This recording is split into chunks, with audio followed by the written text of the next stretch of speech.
Ils ont des mesures de précaution que le gouvernement a donné. Bonjour mon voisin. Que Dieu soit béni. Amen. Alléluia. Amen. Nous avons la victoire. Dis à ton voisin, n'aie pas peur. Vous savez ce qui va tuer plus, c'est la peur. Alléluia. C'est ça qui va tuer. Sinon, Jésus est au contrôle. Je voudrais vous saluer ce matin dans le beau et précieux nom de notre Seigneur Jésus-Christ. Que la paix et la grâce de Dieu nous accompagnent ce matin.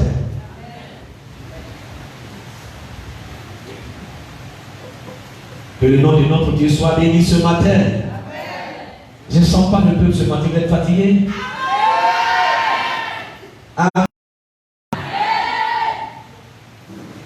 Dieu m'a fait grâce, j'ai effectué un voyage sur moi. J'étais aux obsèques depuis vendredi.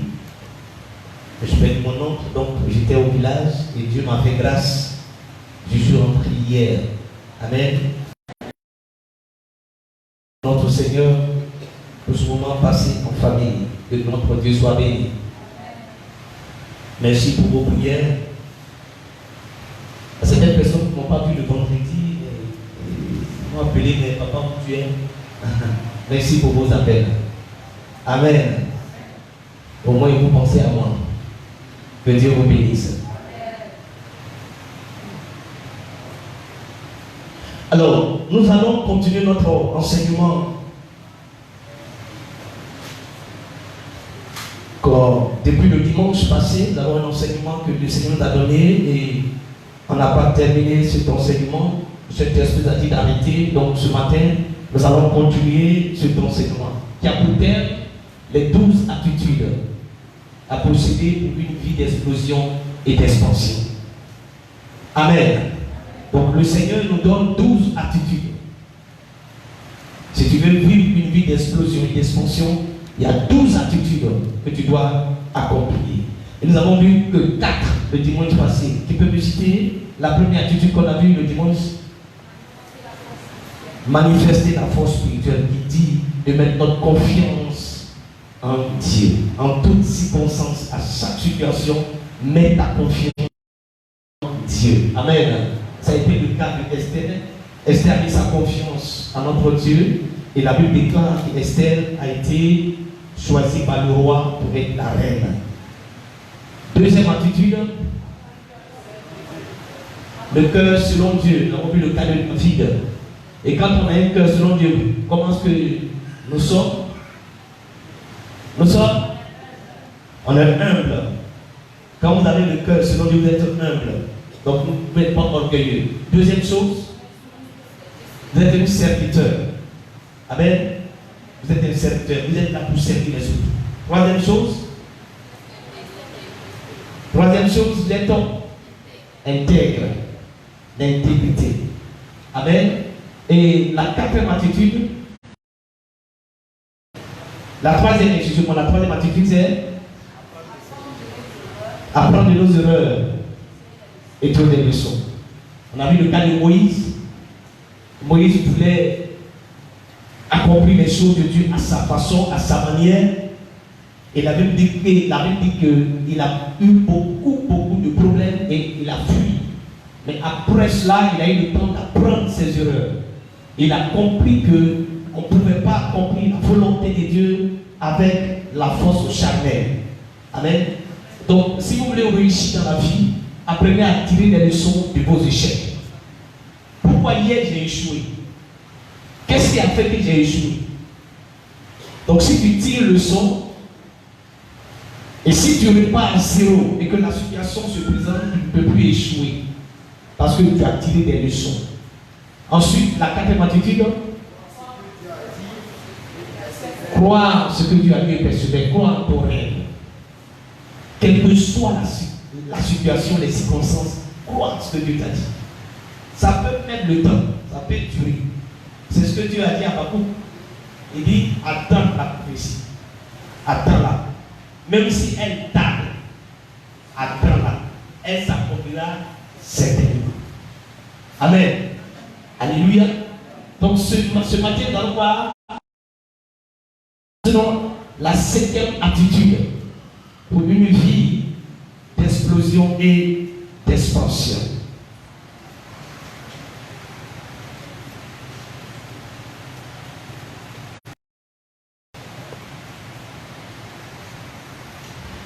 Lisons Genèse 26, du verset 1 au verset 2. Vous avez pu trouver le texte. Genèse 26, verset 1 au verset 2.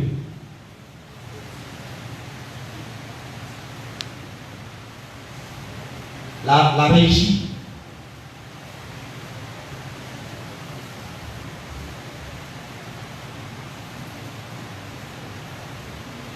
Le dernier verset qu'on a vu le même passé, c'était Genèse 41, verset 41 au verset 43. C'est là que nous sommes arrêtés.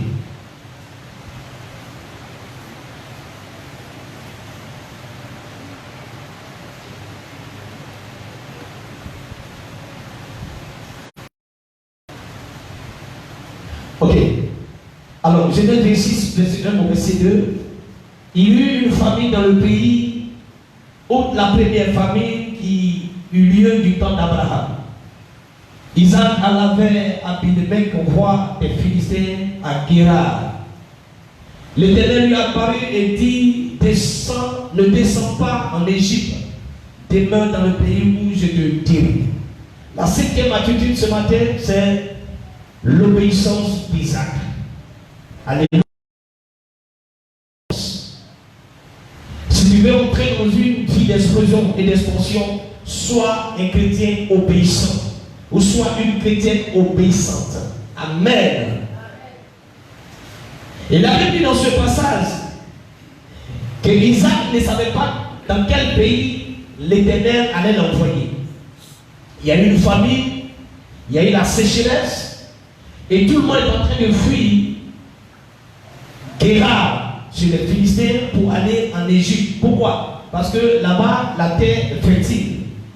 À cause du Nil, le fleuve Nil fait que la terre est fertile. Et donc, des gens se déportaient ou allaient en exode dans cet endroit pour avoir de quoi manger. Et la Bible dit que Dieu va parler à Isaac. Il va dire: Isaac, ne descend pas en Égypte. En d'autres termes, ne va pas en Égypte. Reste ici. Demeure dans ce pays. C'est une injonction que Dieu donne à Isaac. C'est un ordre. Et l'ordre que Dieu donne à Isaac n'est pas sans conséquence. D'autant plus que la Bible parle de famine, donc une récession économique, donc une crise. Et cela peut engendrer beaucoup de conséquences. Mais en dépit de tout ça, Dieu dit: toi, tu ne bouges pas. Toi, reste. Alléluia.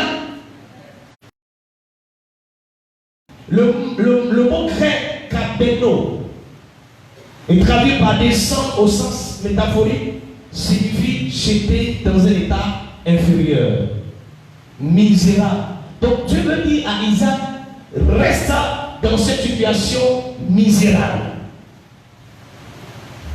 Demeure dans cette situation de honte. Je veux que tu sois dans cette situation où les gens vont se moquer de toi. Et les gens se moquent de toi.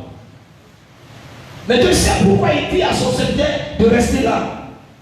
Et la Bible dit dans Genèse 26, verset 6, Isaac resta à Guérar. Isaac resta à Guérar. Il a écouté la voix de son Dieu. Et la Bible dit: il a obéi et il est resté. Mais qu'est-ce qui va se passer? Après qu'Isaac a obéi, le problème de beaucoup de chrétiens, c'est que le chrétien n'obéit pas à la parole de Dieu. Les situations peuvent être difficiles, mais Dieu demande d'obéir. Dieu sait que ce n'est pas facile. Dieu dit obéis.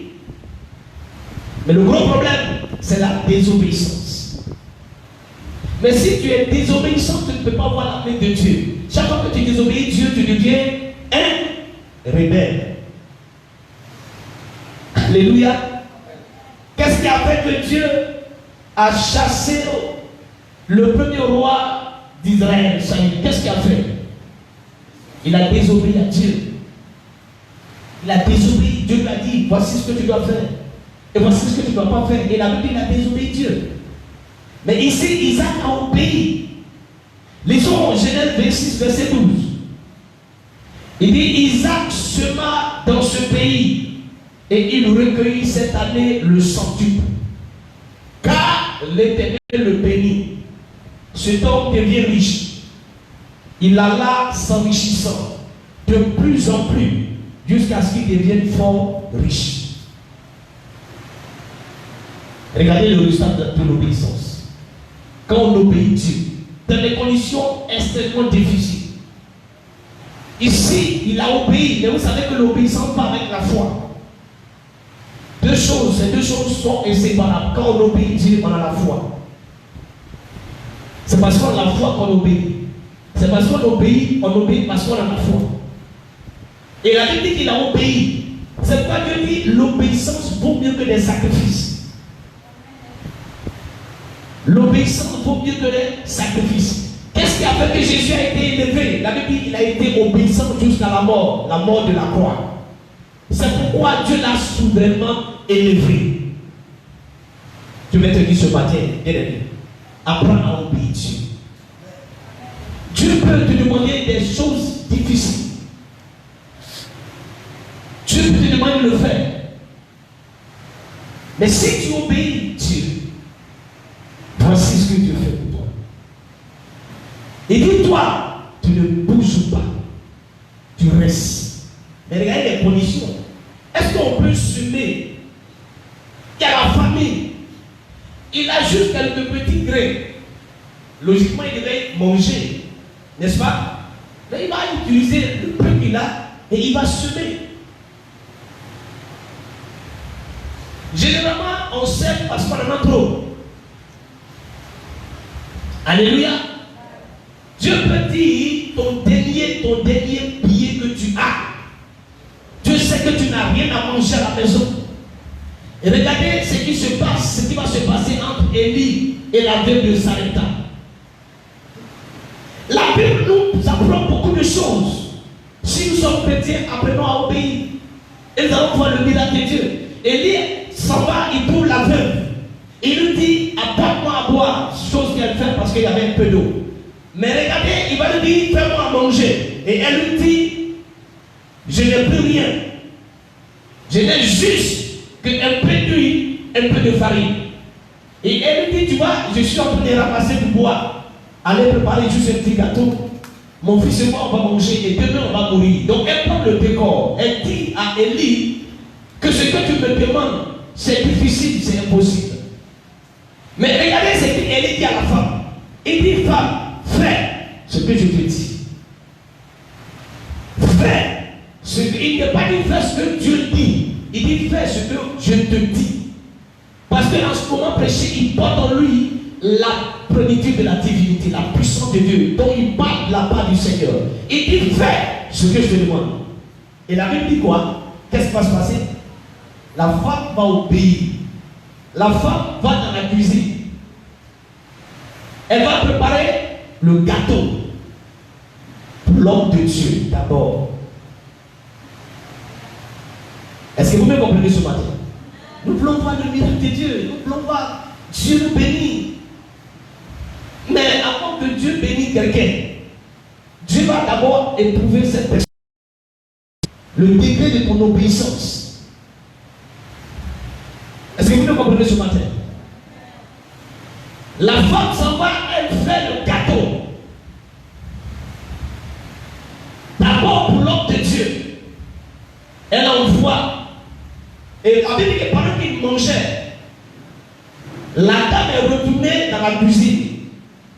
Grande fut sa surprise de constater que le miracle c'est opéré dans la cuisine. La Bible dit le pot d'huile est plein. Le pot de la farine également aussi est plein. Pendant 3 ans, 3 mois, le temps qu'Élie est passé avec chez cette femme, la Bible dit qu'il n'y a pas eu manque de nourriture. Ils ne sont pas allés au marché. La femme ne va pas au marché tous les matins pour se ravitailler. Mais qui ravitaillait la maison? C'était Dieu lui-même. C'est Dieu qui pourvoyait à leurs besoins. Pourquoi? Parce que la femme a posé un acte d'obéissance. Elle avait juste un peu. Mais elle a obéi à la voix de Dieu. Elle a obéi à Dieu. Je vais te dire ce matin, si tu entres dans une dimension d'explosion et d'expansion, apprends à obéir Dieu. Quand Dieu dit de faire quelque chose, ne te pose pas de questions, fais-le. Dieu sait. Alléluia. Il sait. Et la Bible dit que quand Isaac a fait cela, il est rentré dans une vie d'expansion et d'explosion. Il n'était pas riche au moment où Dieu lui demandait de faire. Mais après qu'il a obéi à la parole de Dieu, la Bible dit il recueille cette année. Ça veut dire que les années passées là, il n'a pas eu cette provision. Il n'a pas eu cette récolte. Mais l'année où il a obéi à la voix de Dieu, où il a fait les choses selon Dieu, la Bible dit il recueille cette année le centuple, c'est-à-dire multiplié par 100. Il a mis quelques grains dans le sac. Et la Bible dit qu'est-ce qui s'est passé? Il a recueilli le centuple. Car l'Éternel le bénit. Frère, cherche la bénédiction de Dieu. Cherche la bénédiction de Dieu. Il n'est suivi aucun chagrin. La Bible dit que c'est cette bénédiction qui enrichit l'homme. Cherche la bénédiction, la touche de Dieu pour ce que tu fais. Amen, tu as touché ce que tu fais. Amen, Seigneur, apporter ses regards favorables sur ce que tu fais. Cherche la bénédiction de Dieu sur ce que tu fais. La Bible dit car l'Éternel le bénit, cet homme devient riche. Écoutez-moi bien, quand Dieu te bénit, tu deviens. C'est-à-dire quoi? Quand il devient, c'est-à-dire qu'il quitte une position et il entre dans une autre position. Donc il devient, il n'était pas, mais il devient riche. Et la Bible dit, il alla s'enrichir. Tu ne régresses pas. Tu vas chaque jour tu progresses, tu bouges. Parce que Dieu veut t'amener à une dimension pour amener les gens à comprendre que tu es son enfant et que tu es obéissant. Il devient riche, il alla s'enrichissant de plus en plus. La croissance exponentielle. Parce que la touche de Dieu s'est manifestée. Jusqu'à ce qu'il devienne fort riche. Dieu n'est pas contre qu'on soit riche. Bien au contraire, Dieu veut qu'on soit des milliardaires, des multimillionnaires. Dieu veut qu'on soit riche. On soit respecté pour lui-même. L'obéissance d'Isaac. 5e attitude. Sois obéissant. Frère, obéis Dieu, sœur, obéis Dieu. Même quand Dieu dit que c'est difficile, il faut le faire. Il faut le faire. Et toi aussi, vous-même, tu as le preuve. C'est pas ça. Tu lui dis, tu as dit de le faire. Regarde, c'est le peu que j'ai là. Voilà ça. Maintenant, on va voir si tu es Dieu. Si tu es Dieu, vous voulez voir la main de Dieu, vous voulez voir comment Dieu est puissant, mettez Dieu à l'épreuve, s'il vous plaît. Amenez Dieu à se manifester, à démontrer qu'il est Dieu. Dis à quelqu'un l'obéissance d'Isaac. 5e attitude. Mais on obéit également aussi Dieu, pas seulement dans le matériel, on obéit aussi parmi ses commandements. Quand Dieu dit de mener une vie de chasteté, pour ceux qui ne sont pas mariés, pour ceux qui ne sont pas mariés, quand Dieu demande de vivre une vie de sanctification, quand il demande de vivre une vie de purification, tout ça, ça fait partie de la parole de Dieu, donc, le commandement de Dieu. Donc, si tu enfreins en cela, tu désobéis. Donc pour toi, la désobéissance, c'est pas seulement le fait que, bon, oui, tu peux être fidèle dans les choses. Tu peux être obéissant et il s'agit de donner. Gloire au Seigneur. Mais Dieu ne s'arrête pas à ce niveau. Et si tu es obéissant et que tu donnes et que tu vends ou tu livres ton corps à l'immoralité, non.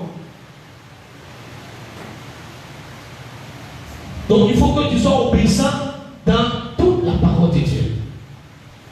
Quelqu'un me comprend ce matin? La parole de Dieu là, ça ne s'applique pas à moitié. Non, non, je fais ça parce que ça m'arrange.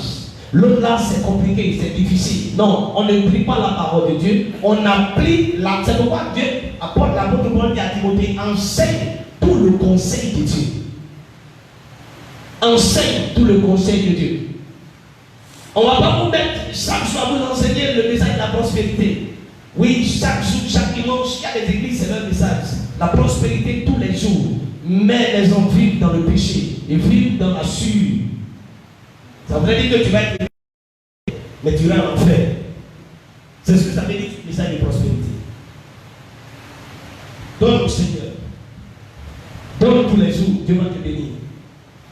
Voilà, tu vas être quelqu'un de puissant sur la terre, mais tu iras en enfer parce qu'on ne va pas te dire de ne pas vivre la vie de sanctification. Alléluia! Est-ce que j'ai fait une réunion ce matin? Sixième attitude. Donc l'obéissance, c'est pour obéir Dieu. Si tu es désobéissant, à partir d'aujourd'hui, là, sois obéissant. Amen. Sixième attitude. Lisons Genèse 32, verset 24 au verset 26. Jacob demeura seul. Alors un homme lutta avec lui jusqu'au lever de l'aurore. Voyant qu'il ne pouvait le vaincre, cet homme le frappa à la poiture de la hanche. Et la poiture de la hanche de Jacob se démit pendant qu'il luttait avec lui. Laisse-moi aller, car l'aurore se lève. Et Jacob répondit, je ne te laisserai point aller. L'intransigeance de ne pas abandonner malgré les coups de la vie. Ça, c'est sixième attitude. Malgré les coups de la vie, frère, malgré ce que tu peux subir, sois intransigeant par rapport à la promesse de Dieu. Ce qui fait parfois que tu ne rentres pas dans la bénédiction, tu sais pourquoi? C'est le fait que tu sois toujours frustré.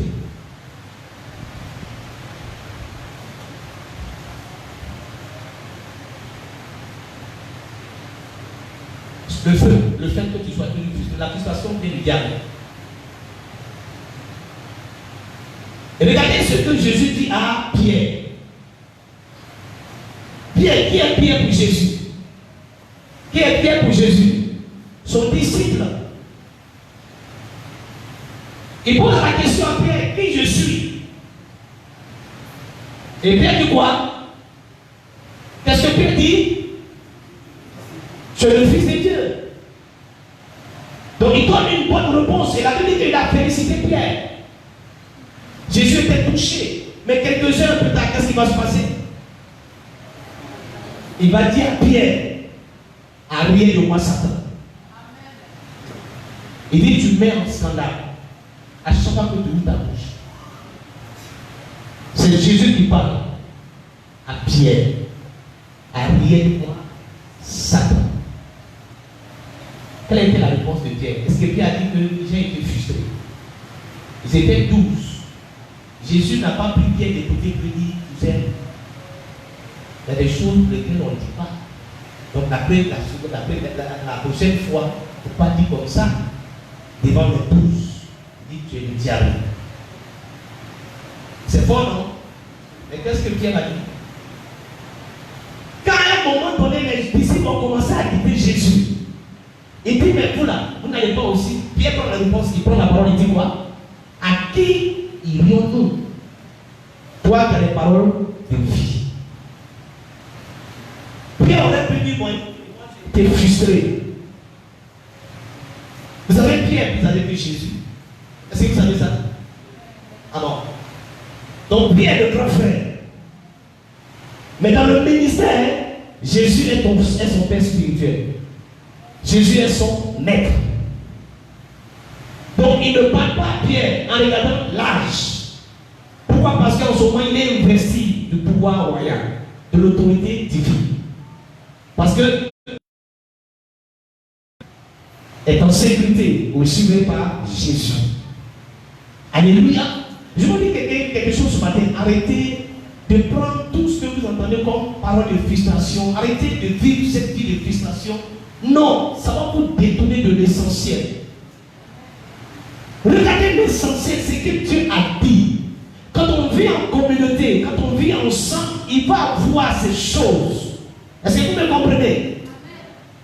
Même dans le cercle familial, monsieur, madame, parfois il y a des paroles qui sont frustrantes, qui sont blessantes. Mais ça dit, parce qu'il y a cette parole qui a été dit, je m'en vais à la mairie pour divorcer. Non.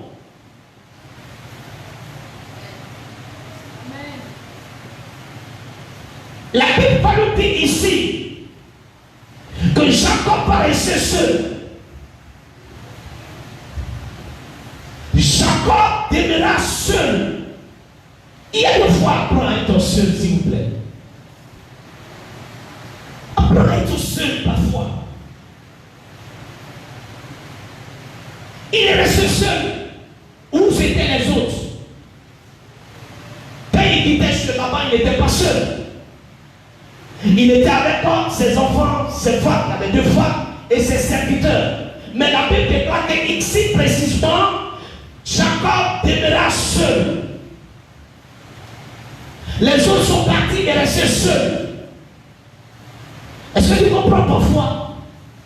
Pourquoi c'est pas parce que tout le monde est autour de toi ou que les choses vont mal? Apprends parfois à te être seul. Dieu veut certainement te parler. Dieu peut créer une situation pour t'isoler des gens parce que Dieu veut te parler, parce que Dieu veut se révéler à toi, parce que Dieu veut te montrer quelque chose. Alléluia. J'ai appris ces choses dans le ministère. Au début du ministère, ce n'était pas facile. Des gens qui sont très très loyaux autour de moi qui m'abandonnaient. Et parfois, j'étais choqué. Ça me faisait mal. Je ne comprenais pas. Mais après, le Saint-Esprit a commencé à m'enseigner.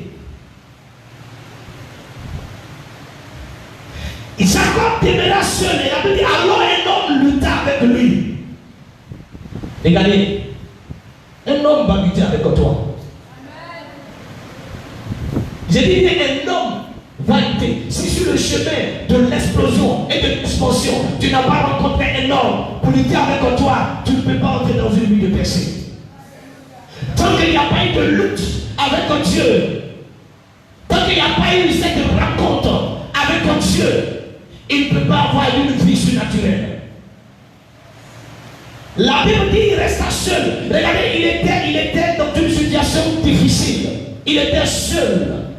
Et au moment où il avait besoin d'une parole d'exhortation, d'une parole de consolation, la Bible dit que ce n'est pas une parole qu'il reçoit, mais il reçoit la visite d'un personnage mystérieux. Alléluia. Et ce personnage, c'est votre Dieu. Il vient sous la forme d'un ange. Et il ne vient pas pour lui donner une révélation. Il ne vient pas pour lui dire, voici ce que tu dois faire. Mais la Bible, il vient pour lutter contre lui. Il vient pour lutter contre lui. Cet homme le frappa. A frappé qui? Frappé Jacob. À l'envoiture de la hanche. Et l'envoiture de la hanche de Jacob se démit. Il y a eu un choc. Est-ce que quand tu as rencontré Dieu, il y a eu un choc? Est-ce qu'il y a eu un choc dans ta vie? Est-ce que tu as été choqué?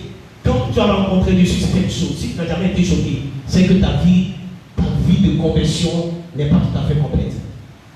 Écoutez-moi bien, quand deux voitures font collision, qu'est-ce qui se passe? Il y a un dégât, non? Parce que quand tu as une collision avec le Saint-Esprit, il y a eu des dégâts. Y a-t-il des dégâts dans ta vie? Ou quand toi-même tu as regardé, tu dis ouais, Dieu est passé par là. Alléluia. Tu vois même, tu dis ouais, Dieu est passé par là. Passé une collision. Ou tu as fait des jours sans manger. Est-ce que tu me comprends? Tu regardais ton passé où tu mangeais, il y avait tellement de nourriture, tout était à la table, tout ça, et puis maintenant tu te trouves dans cette situation où il n'y a même pas un petit morceau de pain de Dieu. Alléluia.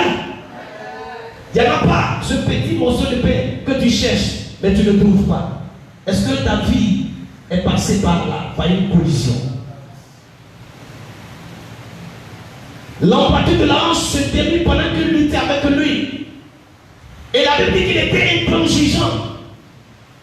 Malgré les coups qu'il a réussi, beaucoup ici, qu'est-ce qu'il faut? Ils reçoivent. On laisse Dieu. Écoutez, laisse Dieu en dehors. Dieu n'a pas de problème avec toi. Alléluia, tu peux avoir problème avec quelqu'un, ça c'est possible, mais tu n'as pas de problème avec Dieu. Il était attaché à Dieu, il prenait des coups. Alléluia. Il recevait des coups, mais la Bible déclare qu'il était accroché au Seigneur. Et à un moment donné, l'ange dit, laisse-moi aller, car l'aurore se lève. Ça voudrait dire que l'ange qui est arrivé ne doit pas voir le jour se lever. Il faut qu'il retourne. Alléluia. Et la Bible dit, Jacob répondit, et ce qui me touche, c'est que malgré qu'il prend les coups de la vie, malgré qu'il est blessé dans son foie intérieur, malgré qu'il passe une situation de crise, mais la Bible déclare que Jacob a encore la force de répondre. Alléluia. Il répondit, je ne te laisserai point aller. Je ne te laisserai point aller.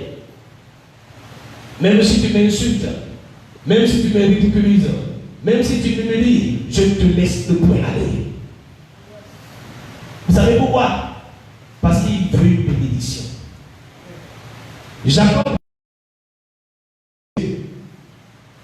et tu dois me bénir parce qu'il doit entrer dans la vie d'explosion et d'expansion. Et tant que tu ne me bénis pas, je ne te laisserai point aller. Frère, tu ne vois que parfois tu laisses Jésus partir. Tu ne vois pas dans ta façon de faire que tu laisses chaque jour Jésus partir.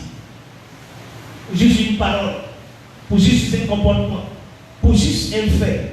Et le plus souvent, ce que je vous dis, comprenez bien, qu'en Christ, on ne réfléchit pas selon la logique. N'allez pas prendre une parole, tu t'assois. Ouais. Donc, c'est ça. C'est ce qu'il voulait dire. Ça, c'est le monde qui fait ça. Est-ce que vous me comprenez bien? Quand vous allez vous asseoir pour réfléchir ce que le voisin vous a dit, donc lui, là, il m'a dit ça. Ce qu'il m'a dit, là, ça veut dire quoi? En réalité, voici ce qu'il m'a dit. Donc, ça, il m'a insulté. Et puis, il prend mon téléphone. Allô? Donc, passons, on parlait là. Tu m'as insulté. C'est trop bébé spirituel. Alléluia. Donc tu m'as insulté. Ah, bon, ça et moi. Attends, on va où avec ces choses? C'est enfantin. Regarde-toi que Dieu sur l'essentiel. Et puis je ne peux pas te laisser partir. On laisse trop partir Jésus tous les jours là. On laisse partir Jésus. Un de toi, c'est toi qui laisses Jésus partir. Et puis après tu reviens encore. Tu cours. Regarde. Et pendant que tu le laisses partir, Jésus va plus vite. Écoute-moi bien, parce qu'il y a des gens qui ont besoin de lui. Et une femme dans une contrée quelque part qui est en train de prier parce qu'elle veut que Jésus intervienne. Il y a quelqu'un qui est au bout du monde qui est en train de jeûner parce qu'une situation ne va pas, que Dieu doit intervenir. Et pendant que toi tu laisses passer Jésus pour juste quelque chose, le temps que tu te rends compte que Jésus a des milliers de kilomètres de toi. Et tu seras obligé encore de recourir au moment de jeûne. Et c'est pourquoi les gens jeûnent, on ne jeûne pas pour jeûner. Et quand il y a une situation, on commence à jeûner. Non, avant de jeûner, est-ce que tu n'es pas désobéissant? Avant de jeûner, est-ce que tu n'es pas rebelle? Avant de jeûner, est-ce que tu n'es pas quelqu'un qui ne comprend pas bien la pensée de Dieu? Ce n'est pas le jeûne qui va amener Dieu à changer. Le jeûne ne change pas Dieu. Le jeûne te change toi-même ta façon, ton caractère et ton attitude. Tu penses que c'est quand tu jeûnes Dieu change? Dieu ne change pas, ton jeûne ne change pas Dieu. Ton jeûne là, ça ne change pas. Donc je vais jeûner comme ça, Dieu va changer de position, de la position du sud, il va avoir la position de l'ouest, il ne change pas. La Bible voit, il est toujours le même. C'est parce que la Bible dit, il ne change pas. que tu as besoin d'être brisé. Alléluia. Les traits de celui qui n'abandonne pas. Pardon, les traits de celui qui abandonne. Quand quelqu'un abandonne Dieu, voici comment il vit. Quand il aime laisser Dieu, au lieu qu'il soit intransigeant, quand il abandonne Dieu, c'est la prière diminue et baisse d'intensité. Regarde, quand à un moment donné, tu t'aperçois que tu ne peux plus prier, tu as laissé Dieu. Quand la prière n'est plus une prière intense, ça commence à se lever. Ou quand tu commences à prier, le toi-même tremble, toi-même tu sais que Dieu est là, tu sens la présence. Quand ce moment diminue, ça veut dire que tu as abandonné Dieu. Quand la prière devient maintenant, Seigneur, je te dis merci. Ouais, tu vas dire quoi? Tu vas dire merci à Dieu. Merci pour ta veillée sur moi. Tu m'as gardé, tu m'as protégé. Tu m'as donné à manger. Je t'ai béni. Ton veillée sur ma journée. Amen. C'est là qu'on arrive à ce stade de prière là. C'est que toi-même là, tu deviens religieux. C'est-à-dire que tu récites maintenant la prière. Parce que bon, voilà, ça y est là, tu récites. Amen. Deuxième chose, la louange et l'adoration ne sont plus sincères. Regarde, quand tu as abandonné Dieu, ta louange, ton adoration là, c'est le plus sincère. Ce que tu dis là, tu ne ressens pas. C'est de l'hypocrisie. Quand tu dis par exemple, Dieu, tu es vivant, tu le dis, mais tu sais qu'il n'est pas vivant pour toi. Alléluia. Ou bien tu es là pendant que ça prie, l'église prie, toi tu entends, tu ouvres ton oreille et puis ce que ton voisin dit. Et puis là maintenant tu récites la même chose. Quand ton voisin dit, oh Dieu, tu es puissant, toi aussi tu dis, Dieu, tu es puissant, mais il n'est pas puissant. Il est puissant pour lui parce qu'il a déjà expérimenté.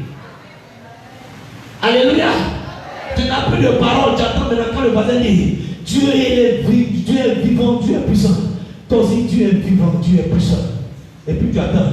Oh Dieu il est saint, toi aussi tu dis Dieu il est saint. Dieu de miracle, Dieu de miracle. Si vous remarquez bien, faites beaucoup attention, vous allez voir qu'il ne récite pas dans ce que vous dites.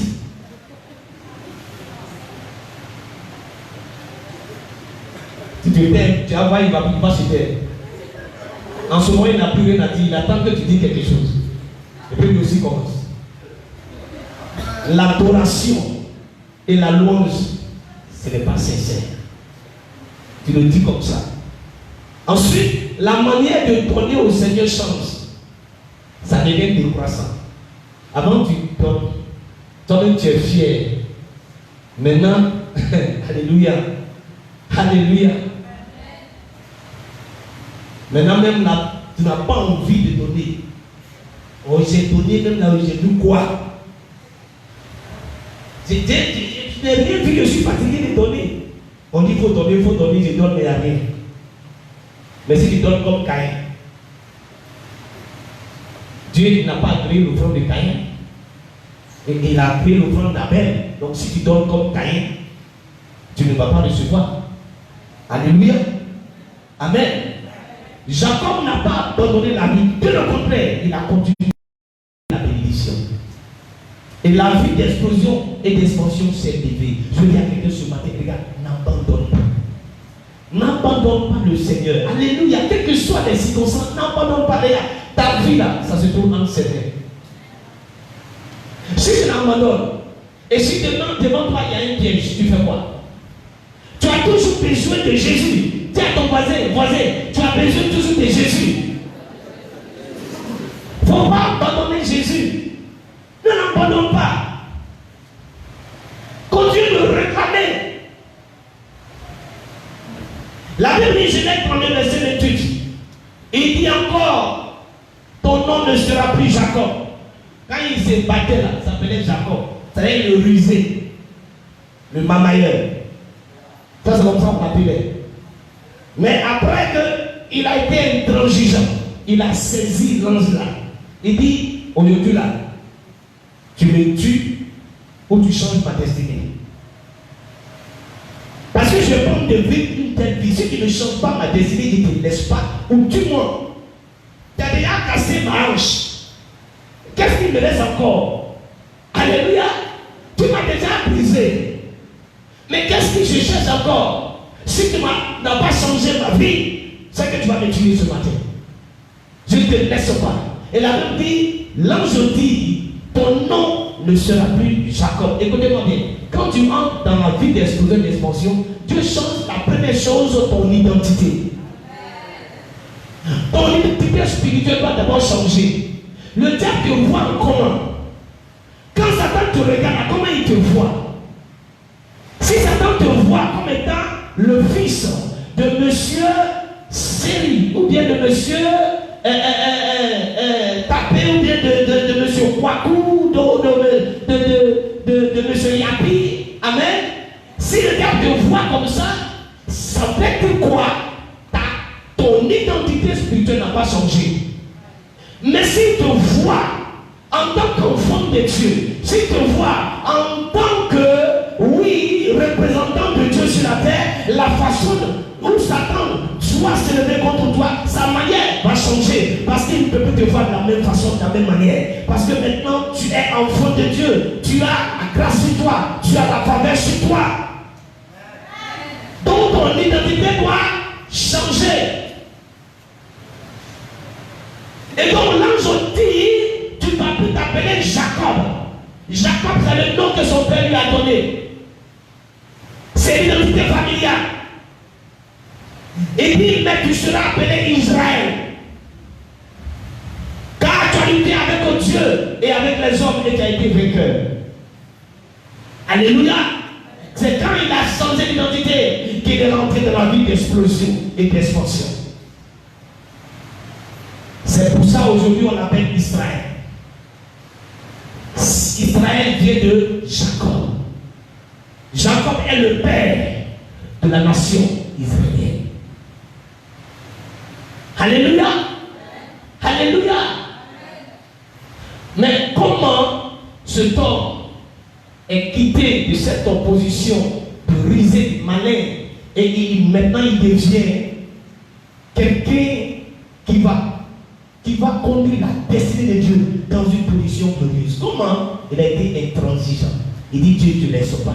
Quel que soit le cours de la vie, même si on m'a insulté, on a été brisé, ce n'est pas mon problème. Moi, je vise un objectif.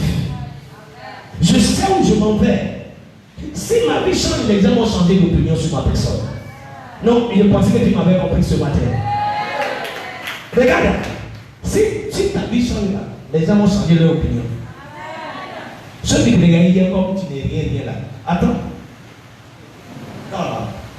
Tu vas voir que l'homme change rapidement. Alléluia. Tu vas voir le langage. Quand il va te voir, le langage, alors qu'hier il disait ça. Mais quand il va te voir, maintenant regardez la façon. Pourquoi? Parce que ta vie a changé. Alléluia. Alléluia. Donc n'écoutez pas ce que les gens disent. C'est pas ce qui est essentiel. Qu'est-ce que Dieu dit sur ta vie? C'est ça qui est essentiel. Vous êtes toujours en train que les gens t'applaudissent. Non. Derrière vos acclamations, ça va apporter quoi? Rien. C'est pourquoi la Bible déclare de ne pas chercher les honneurs des hommes, mais toujours l'honneur de Dieu.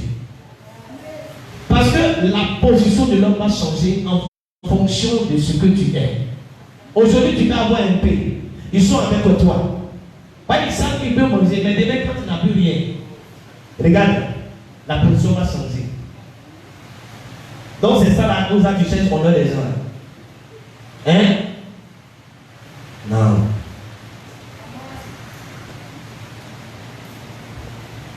L'intransigeant, soit intransigeant. Un chrétien intransigeant, regarde, tu ne laisses pas Dieu. Regarde dans ta chambre. Tu commences à prier. Tout ce qui est devant toi, tu peux arriver tout ça. Oh, tu imagines que tu as saisi Dieu. Imagine que tu as saisi le Saint-Esprit. Imagine dans le combat, tu n'es pas avec le Satan que tu combats, ni avec les sorciers. Les sorciers ne peuvent pas entrer dans ce combat. C'est un combat plus fort que les sorciers. Ils sont loués, au contraire, et puis ils observent. Et tu dis, Seigneur, non, ma vie doit changer. Ma situation va changer. Je ne peux pas te laisser. Je ne te laisse pas. vas changer ma destinée. Je ne te laisse pas. Je ne te laisse pas. Je ne te laisse pas. Et tu commences à prier. Tu vois pas que les choses vont changer. C'est ça. Il faut prier. N'écoute pas ce que les gens disent. Toi, Dieu t'a dit que tu vas vivre une vie d'explosion et d'expansion. C'est ça la vision. Et c'est ça qui doit t'intéresser. Alléluia. Si les choses changent, ils vont changer. La famille qui ne te respecte pas, il faut les laisser. Les amis qui ne te calculent pas, il faut les laisser. Il y a des amitiés là, ça ne t'arrange pas. Alléluia. Cherche le Seigneur. Quand les choses vont changer, oh, ils vont changer. La Bible dit quand les gens se moquaient des disciples. Mais à un moment donné, quand le son est descendu, ils ont commencé à manifester la puissance. Regarde ce qui se passe. La Bible dit qu'ils étaient portés de Salomon. Tout le monde les observait de loin, mais ils n'osent pas les approcher. Tout le monde prenait d'eux. Et si je peux être l'ami de Pierre, oh, si je peux être comme eux, mais la Bible, ils n'osent pas les approcher. Pourquoi? Parce que le protocole qu'elle a, tu ne peux plus rentrer là-bas. Yes. Et c'est pour ça parfois quand Dieu commence à élever les hommes de Dieu, vous êtes toujours les premiers à les critiquer. Et son protocole fait qu'on ne peut plus l'approcher. Alléluia. Quand on était avec lui, maintenant ce n'est plus l'orgueil. On était avec lui, maintenant on ne peut plus louer, mais il a changé de dimension. Quand je dis que parfois c'est exagéré, alléluia, que parfois c'est exagéré parce qu'on doit pouvoir avoir accès à l'homme de Dieu. Mais aussi c'est important à un moment donné. Alléluia. Mais si toi tu es resté là, tu es resté là, tu as cru, tu as prié avec l'homme de Dieu jusqu'à... Même c'est compliqué, mais tu dis je suis là. Demain quand ça va aller, c'est nous tous on va respecter. Parce qu'on va dire bon, lui il est mon père spirituel. Mais si au son, boum, tu fuis. C'est comme une de mes filles spirituelles m'appelle de la France, elle me rend un témoignage. Alléluia. Et elle dit que maintenant tu étais très loin, la foule, mais moi j'étais arrêté, il s'est dit, voici mon père spirituel, voici mon père spirituel, mais tu es tellement loin le monde, tu ne peux pas t'approcher. J'ai dit ma fille, Dieu est en train de te parler. Ça veut dire que tu es en train de m'abandonner. Dieu merci que Dieu t'a révélé ça. Tu es en train de m'abandonner. Tu es en train de laisser le Père. Mais dis, regarde, dis ce que le Père va être. Pour ne pas que tu en aies voix de nous pour dire, voici mon Père. Et puis tu ne peux pas t'approcher. Dis à quelqu'un, je suis toujours avec mon Père. Alléluia. Allons-y ensemble. Et Dieu a une destinée pour nous. Septième attitude. Donc il faut être intransigeant, t'as compris? Il faut attraper Dieu comme ça. Même si on t'insulte, ce n'est pas ton problème. Tu lui prends les coups de la vie, il faut laisser ça. Regarde ce que Dieu va faire avec toi. C'est ça qui est important. Septième attitude. Josué 1, verset 8. Que ce livre de la loi ne se loie pas de ta bouche. Médite-le jour et nuit pour agir fidèlement selon tout ce qui est écrit. Car c'est alors que tu auras du succès dans tes entreprises. C'est alors que tu réussiras. Regardez, tu peux avoir du succès mais ne pas réussir. Donc tu ne m'as pas encore compris. J'ai dit tu peux avoir du succès mais ne pas réussir. Parce que le succès là, ça peut venir un coup et puis ça peut partir un coup. Mais encore on dit la réussir là, vous voyez que ça demeure. C'est pourquoi il dit ici, tu auras du succès.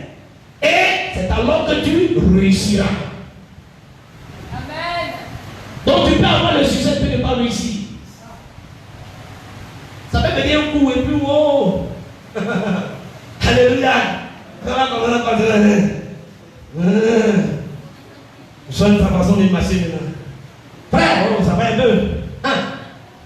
Et puis quelques temps après, le frère change sa façon de marcher parce que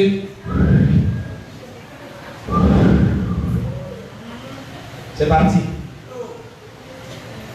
Alléluia. La septième attitude, c'est la méditation de la parole et son application. Il faut méditer la parole, il faut l'appliquer. Ce n'est pas magie. Ceux qui réussissent là, leur secret là, c'est parce qu'ils méditent la parole. Et puis ils appliquent la parole. La méditation, c'est juste penser profondément et en permanence à un verset. Donc tu penses profondément et de manière permanente à un verset et tu le mémorises. Tu le laisses s'enraciner et tu t'appropries jusqu'à ce qu'il devienne une force qui agit en toi chaque jour. Chaque jour. Tu prends un verset. Tu médites chaque jour. Et quand tu médites chaque jour, il y a un verset qui va te parler. Qui lit la Bible chaque jour ici?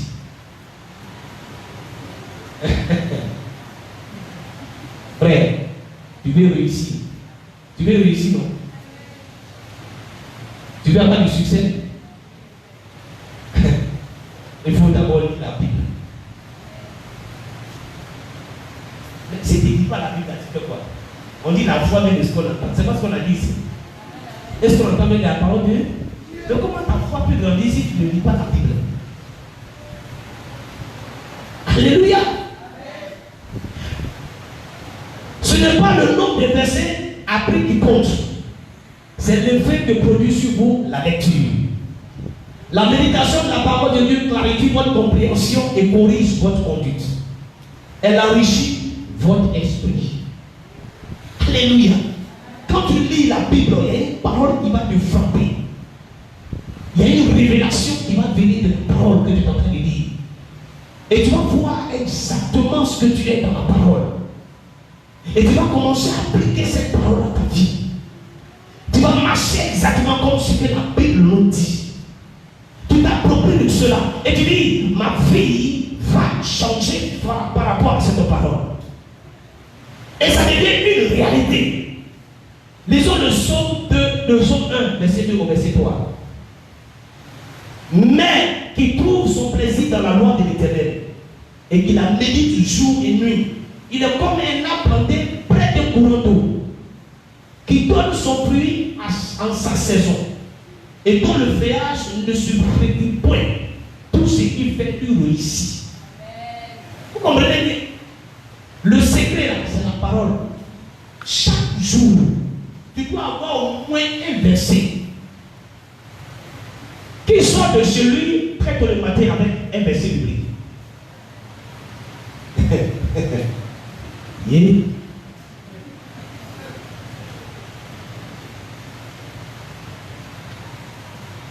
Maintenant, tu utilises quoi pour parler à Dieu? Il te faut une parole chaque jour. Quand tu sors, parce que tu peux rencontrer une situation et c'est avec cette parole-là que tu vas confronter cette situation. Parce que tu vas dire, la Bible dit. Regarde, Jésus va dans le désert, il va gêner. Et puis la Bible dit qu'il a eu fait là, Satan est venu le tenter. Comment Jésus va réussir à se défaire de Satan? La Bible dit, Jésus dit quoi? Il est écrit.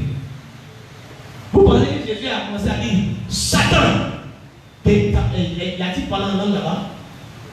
Avez-vous entendu Jésus parler en langue là? Vous avez dit prendre une position de combat spirituel. Rabamos. Satan, c'est avec moi. Est-ce que vous l'avez vu ça? Il a dit quoi? Il est écrit. Jésus était serré. Il est écrit. Quand il a dit il est écrit là, Satan a tiqué. Il dit, ah, c'est que le monsieur n'a pas envoyé dans une situation que moi je ne méprise pas. Jésus a utilisé la parole et Satan a fui. Maintenant, si toi tu n'as pas la parole et qu'il y a une situation qui se présente, à supposer dans un cas, et t'entends une route qui fait boum, la voiture va comme ça, elle va comme ça, comment tu vas prier? Tu vois la voiture qui est en train de rentrer en brousse, tu fais quoi?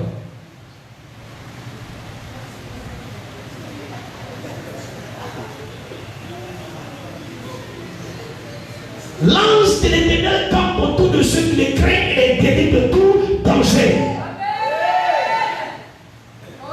Donc je sais que tu es dans cette situation et tu vas me délivrer. Quand Jésus entend ça, il n'a pas de choix. À cause de toi, beaucoup seront délivrés. Mais si toi tu es dans la voiture et puis tu es en train de crier papa et maman et...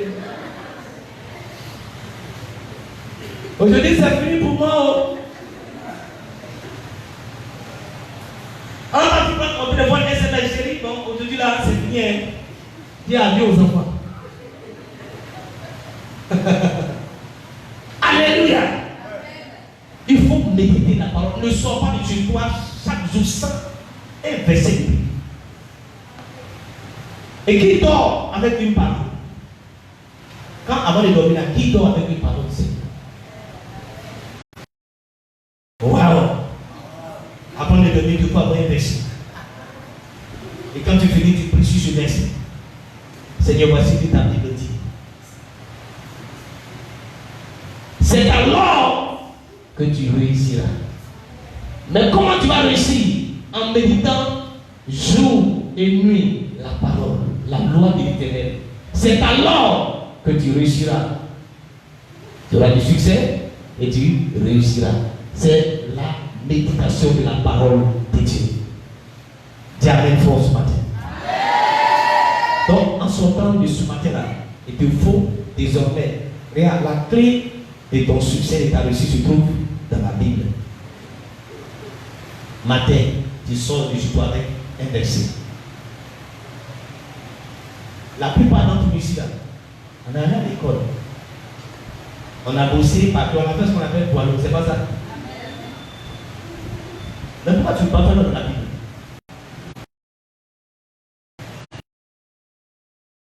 Même si tu ne connais pas par cœur, mais au moins il faut avoir un verset. La nuit, avant de dormir, il faut avoir un verset. Si tu fais ça, là, regarde, d'ici un mois, tu vas apprendre beaucoup de versets bibliques. 8e attitude. Jacques 5, verset 17 à 18. Élie était un homme de la même nature que nous. Il pria avec instance pour qu'il ne plût point et il ne tomba point de pluie sur la terre pendant 3 ans et 6 mois. Puis il pria de nouveau. Le ciel donna la pluie de la pluie et la terre produisit son fruit. Je vais t'emmener ici la 7e attitude, avoir la vie de prière comme Élie. La vie de prière, dis à ton voisin, la vie de prière. La vie de prière. Et quand on dit les vendredis venir à la prière, il y a quelques personnes qui viennent. Oh, là, fait de prière là.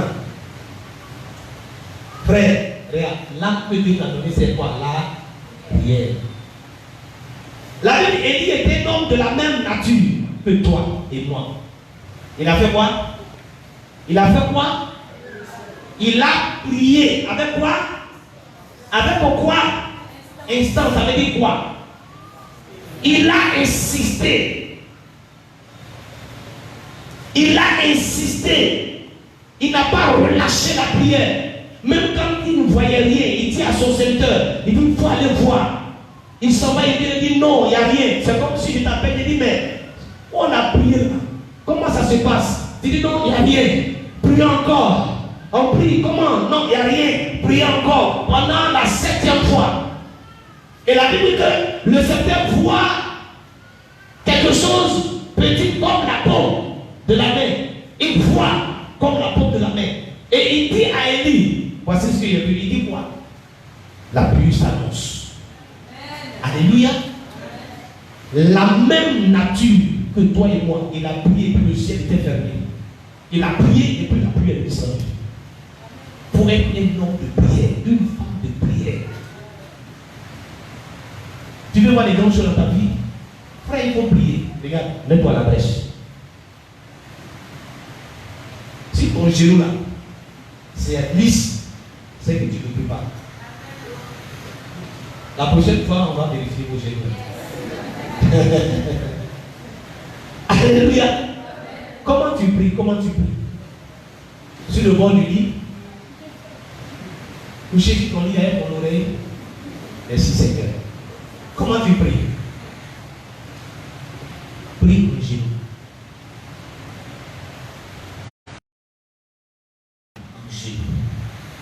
La Bible dit quoi? Fléchis, genou. Si tu as prié et que tu n'as pas entendu Dieu, prends cette position. Est-ce que tu m'entends ce matin? Commence à prier en fléchissant les genoux. Tu t'es trop levé pour prier. Tu t'es trop couché pour prier. Maintenant, il faut fléchir. Genoux. Ça va devenir noir. Noir même. Quand Dieu voit ça. Et puis tout genou fléchit.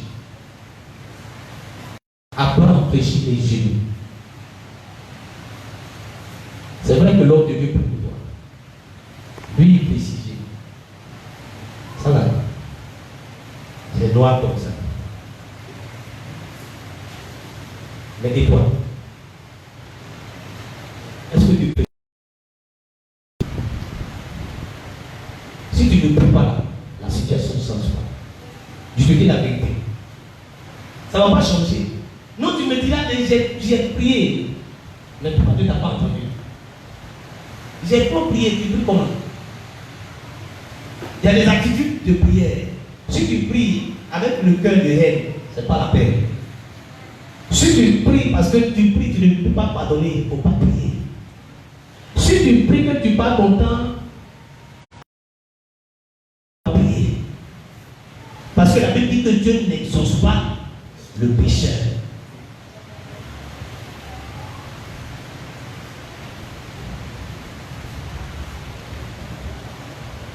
Donc s'il y a ces choses-là, la prière devient une abomination.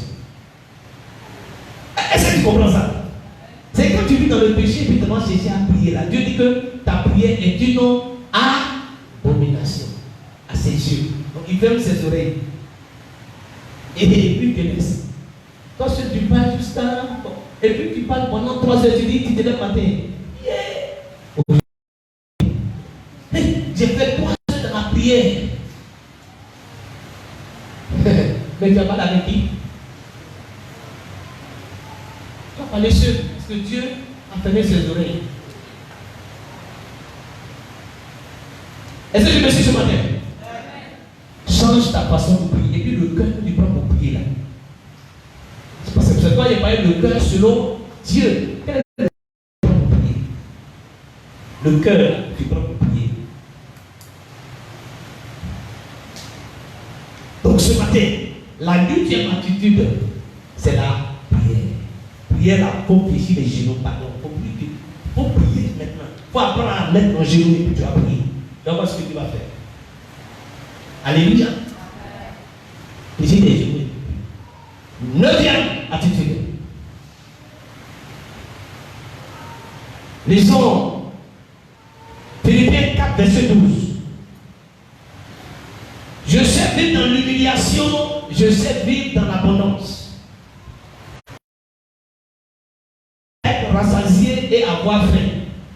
À être dans l'abondance et à être dans la disette. La 9e attitude que je vais te donner ce matin, c'est la force de résilience de l'apôtre Paul. La force de résilience. Je vais t'expliquer. La force de résilience. C'est quoi la résilience? La résilience, c'est la résistance des métaux, des matériels au choc. C'est la résistance des matériels au choc.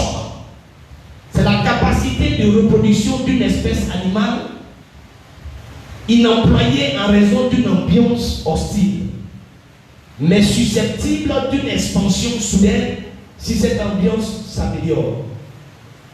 La résilience, c'est la force morale, la qualité de quelqu'un qui ne se décourage pas, ne se laisse pas abattre. La force de résilience. Regardez l'apôtre Paul là, il était qui? Il était d'abord Saul de Tarse. Et puis la Bible, il persécutait quoi? L'église. Jusqu'à ce qu'il rencontre le Seigneur sur le chemin de Damas. Et il change. Mais quand il a changé là, les gens disent quoi? Les gens disent que lui n'a pas changé. On continue de traiter Paul comme il était avant. Mais malgré cela, il avait cette force de résilience. Malgré que les gens, lui là, il n'est pas bon. Il n'est pas, c'est pas sûr qu'il soit converti. C'est pas sûr qu'il soit un vrai chrétien. Ce n'est pas sûr parce que sa vie est comme ça. La Bible que Paul n'a pas changé. La force de résilience. Frère, écoutez-moi bien. Quand vous entendez beaucoup de choses à votre endroit, quelle est votre attitude? Depuis que tu as même pas à Jésus, et puis les gens disent que toi, tu n'es pas un vrai chrétien. On dit ta vie chrétienne, ce n'est pas trop ça. Les gens, comment tu perçois? Quelle est ton attitude face à ces choses? Soit tu fais quoi? Tu te décourages. Alléluia. Tu te décourages.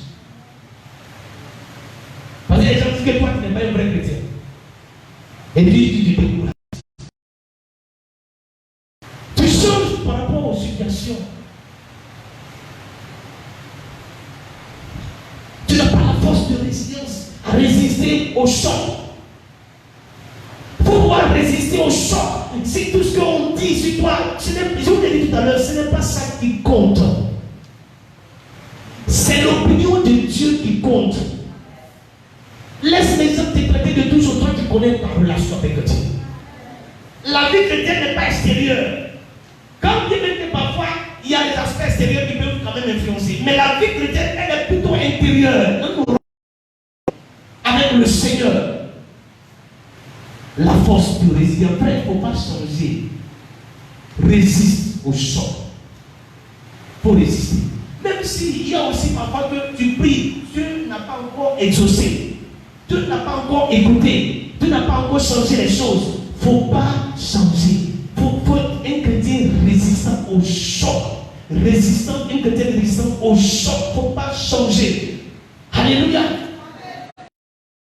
On dit son nom, ils l'ont traité de tous les noms. D'ailleurs, même là, quand il va, il dit la Vincent n'était pas connu devant les églises. À Jérusalem, on ne le connaît pas. C'est Barnabas qui va prendre sa défense. Même Pierre se méfiait de Paul. C'est Barnabas. Alléluia. Alléluia. Il faut avoir la résistance au choc. La force de résistance. On n'a qu'à te jeter. On n'a qu'à te dire tout ce qu'on veut. On ne change pas. Si tu changes, c'est faible. C'est pourquoi l'apôtre Paul pouvait dire dans le passage que j'ai lu là, il dit clairement, il s'est vu dans l'humiliation. Ça veut dire que si tu as humilié Paul là, pour humilier Paul, ce n'est pas le problème de Paul. Je sais vivre dans l'abondance, j'ai un peu là. Je sais aussi faire le malin. C'est ce que Paul dit. Mais écoutez, il dit quoi? Et en tout et partout, j'ai appris à être rassasié. J'ai appris aussi à avoir faim. Si tu mets Paul dans un endroit où il n'y a pas mangé, il s'en fout. Tu ne vas pas entendre Paul dire il murmure.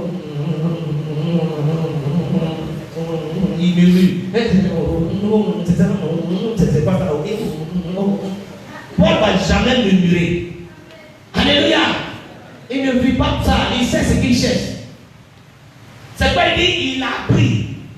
Il a appris à être rassasié et à avoir faim. Il a appris à être dans l'abondance et dans la disette. La force de résilience. Tu veux rentrer dans une vie d'explosion? Il faut apprendre ça. S'il y a une humiliation, il faut accepter. S'il y a un peu, il faut vivre à la gloire du Seigneur. Si tu as fait, il faut bénir le Seigneur. Alléluia. Amen. Si financièrement ça ne va pas, rends grâce au Seigneur. Mais il ne faut pas que ta vie soit une vie quand il y a un peu dans la joie. Quand il n'y a pas un peu, tu n'es pas dans la joie. Ça veut dire on peut tout de suite savoir quel genre de personnalité tu es. Pour ceux qui sont autour de toi. Quand tu es dans la joie, il y a eu un peu. vois comme il est tout heureux. Maintenant, quand demain, on te voit, on dit non, lui là, ça ne va pas. C'est qu'il n'a rien. Non, non, pas vu comme ça. Que Dieu nous bénisse. Le secret de Paul, lisons Philippiens 4, verset 13. Il dit, je puis tout par celui qui me fortifie. Le Paul là, il a réussi à tout. Tout ce qu'il a fait là, il a réussi. Par qui? Par celui qui le fortifie. Frère, qui te fortifie? Qui te fortifie? Est-ce sûr que c'est Christ qui te fortifie?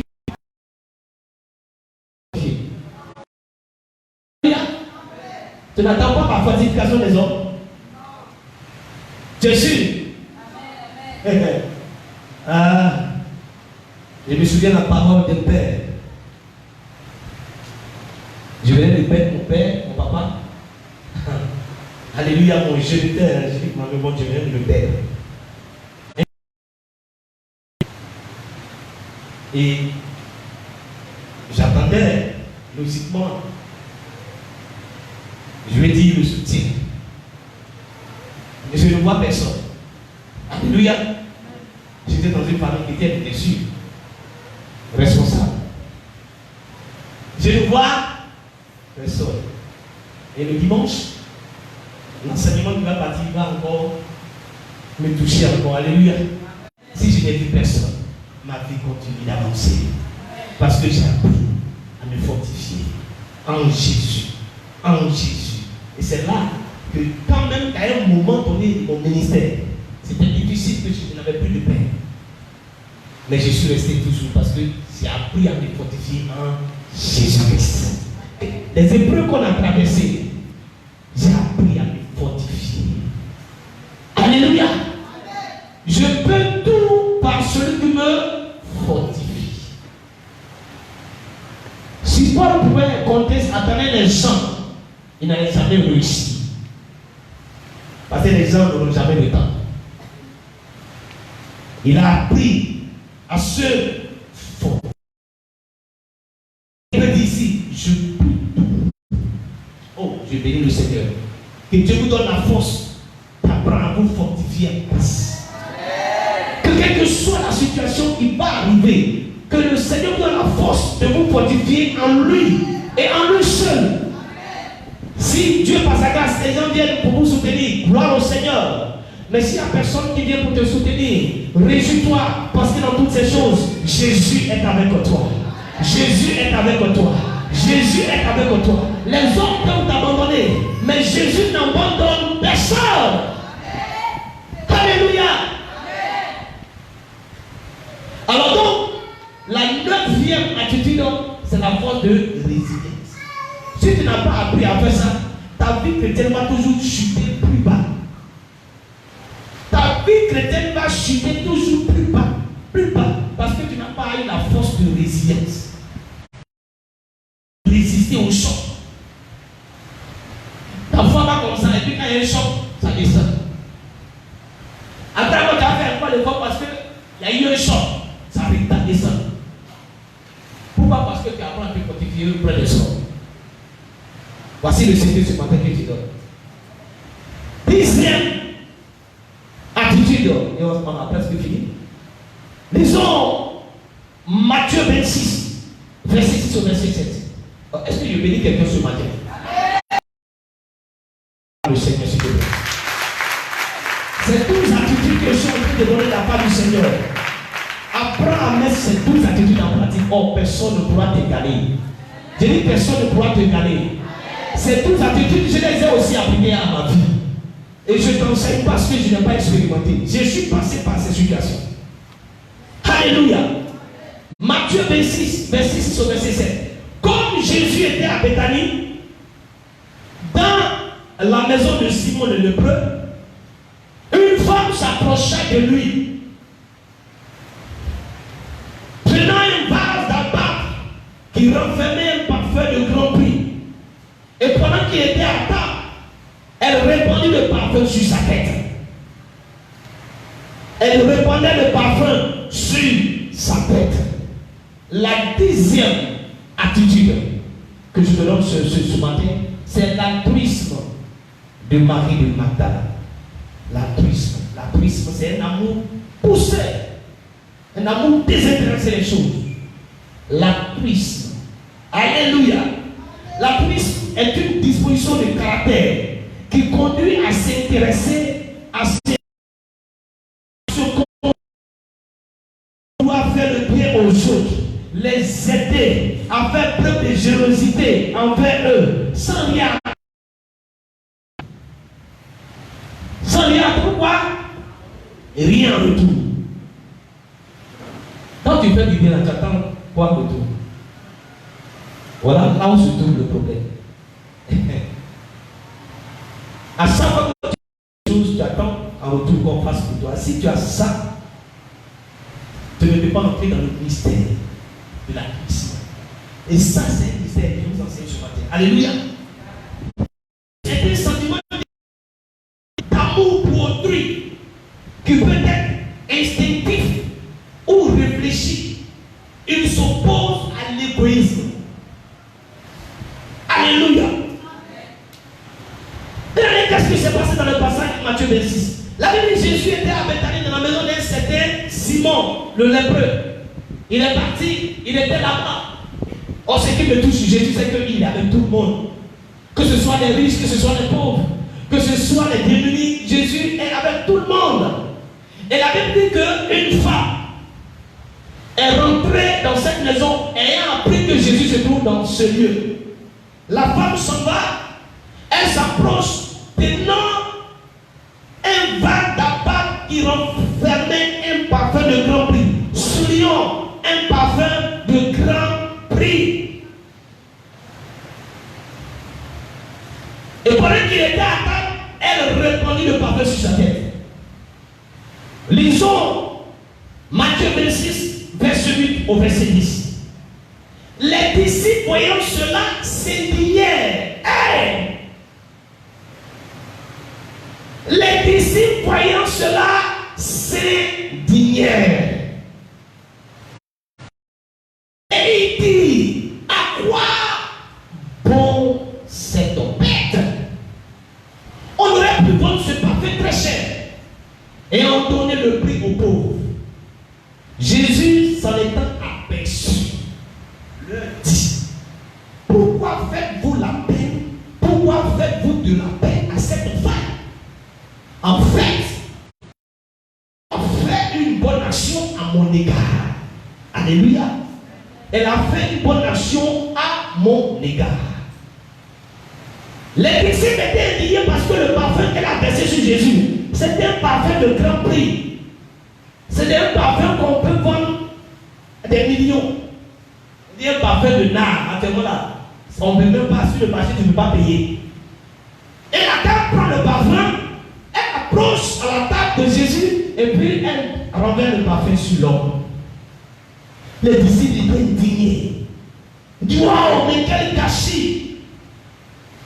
Alléluia. Alléluia. Mais il y a des pauvres, il y a des indigents, ils sont là.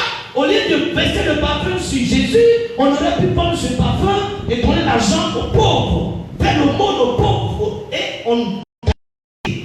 Jésus a compris leur pensée. Il dit que pourquoi vous faites la peine? Cette femme-là, elle a posé une action, une bonne action à mon égard. Jésus a dit, il y a toujours des pauvres avec vous, mais moi je ne suis pas toujours. Si à un moment donné, une fois dans mon ministère, une femme veut maintenant m'honorer, si une fois dans mon ministère, une femme veut m'élever, si une fois dans mon ministère, une femme veut poser l'action d'une portée spirituelle, pourquoi vous plaignez? Pourquoi vous plaignez? Laissez la femme faire. J'ai aussi besoin d'être honoré. J'ai aussi besoin d'être élevé. Alléluia. L'actuisme de la femme, elle n'a pas considéré le prix de ce parfum, mais elle a honoré l'homme de Dieu. Laissez-moi vous dire quelque chose. Beaucoup ne rentrent pas dans la permission quand ils apprennent à un moment donné à élever l'homme de Dieu.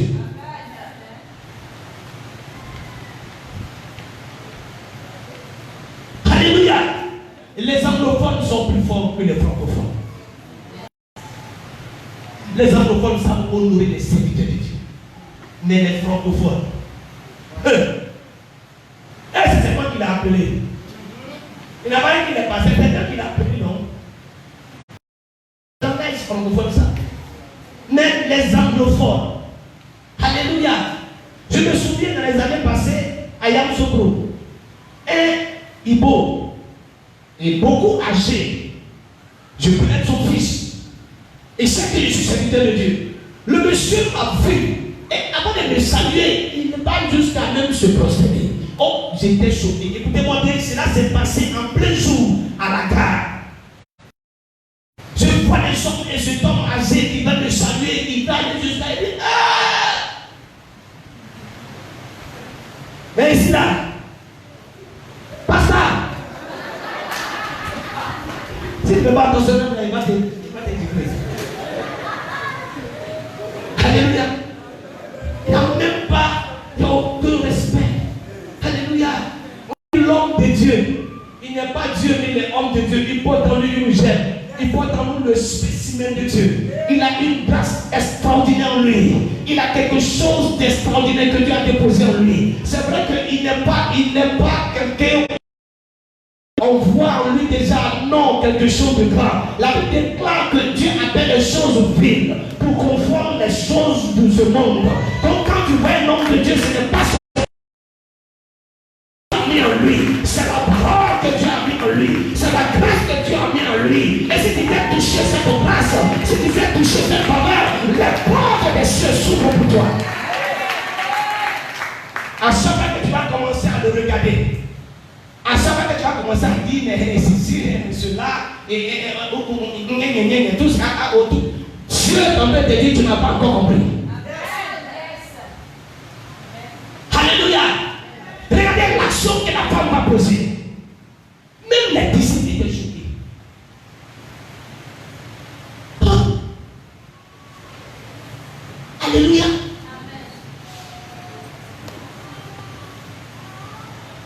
Même les disciples étaient choqués. Et nom de Dieu, on appelle à Débrouiller, qui est l'une des plus grandes églises au Nigeria. On a eu le temps de voir son église, son Mega Church, à Lagos, quand on était de passage. C'était. Mais il était dans une église à l'époque ancienne. Et le pasteur de l'église vient un dimanche. Il dit à ses fidèles, on va fermer le temple. En fait, on doit. Donc, les biens de l'église seront saisis. Il n'y aura plus de culte. Parce que nous sommes endettés. Vous savez, dans les pays, il y a des banques qui prêtent une forte somme d'argent quand l'église est solvable. Au Canada, en Europe, aux États-Unis, il y a des banques qui le font. Vous voulez bâtir le temple, vous êtes solvable, on fait des prêts. Des centaines de milliers de dollars, et puis bon, après vous, puisque vous êtes solvable. Donc il dit que l'église est endettée. Donc voilà. Alors il a besoin des gens qui peuvent poser des actions dans ce sens, afin d'éponger la dette, pour ne pas que l'église soit fermée.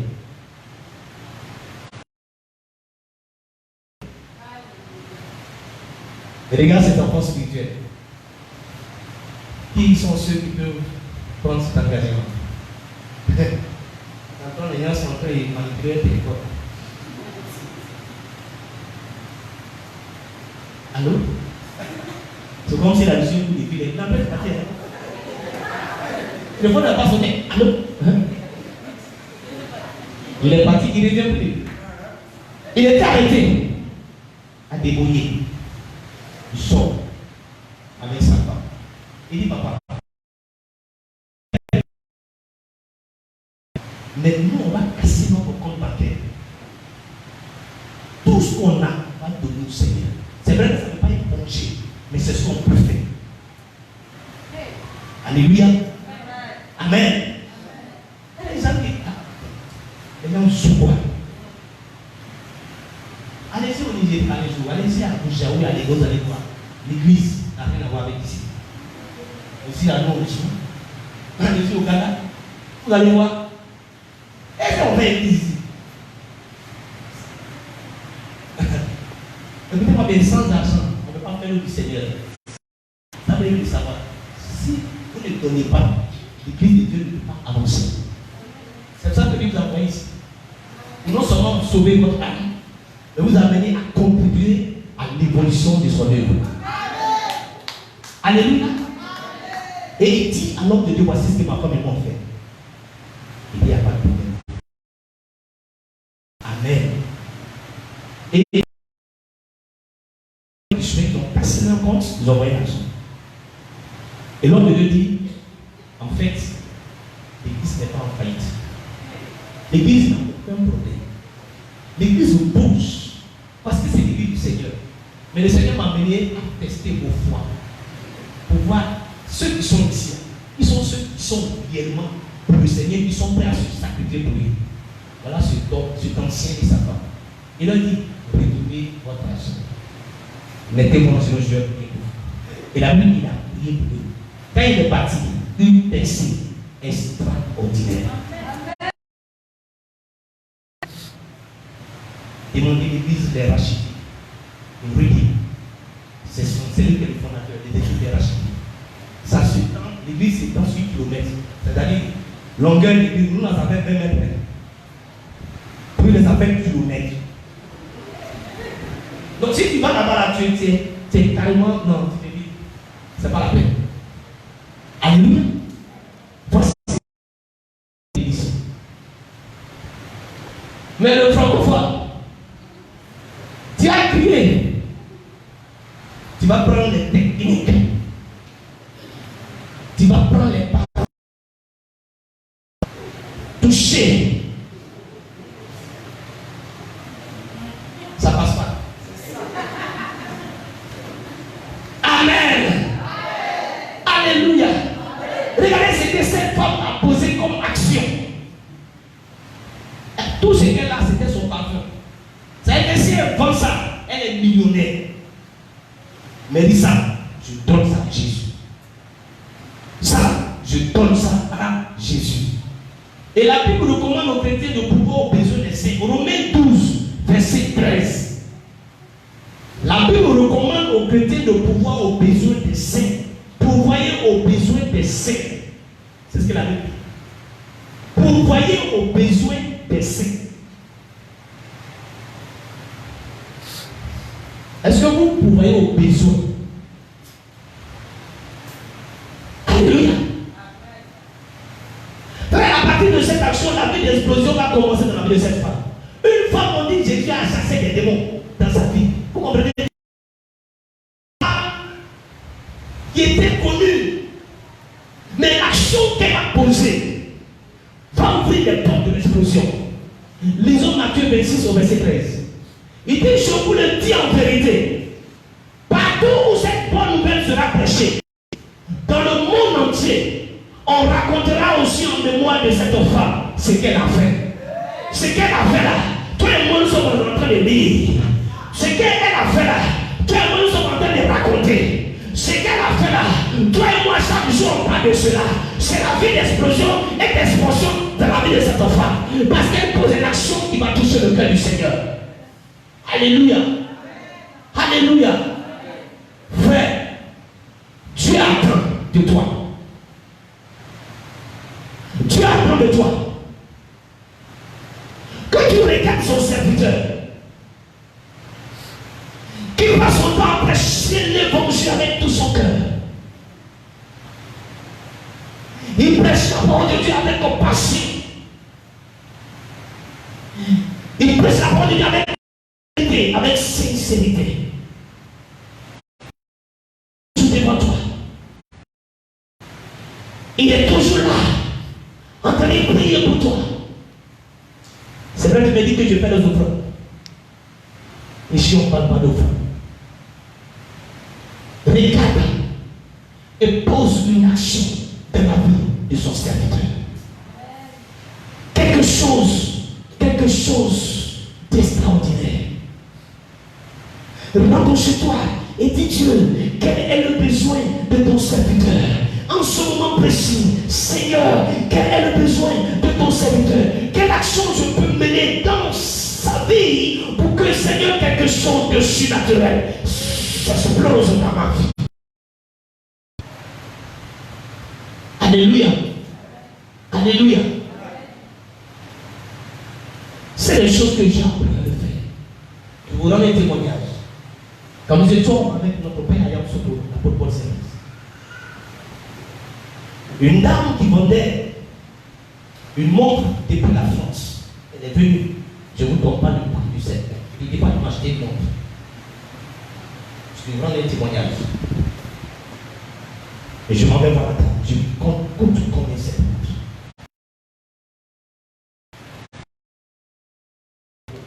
Je lui dis pas le prix. Je lui dis, je vous 7 mots pour mon père spirituel. Et j'ai acheté la montre. Ça m'a coûté ce que ça m'a coûté. Je vais voir l'homme de Dieu. Il dit, papa, voilà un cadeau.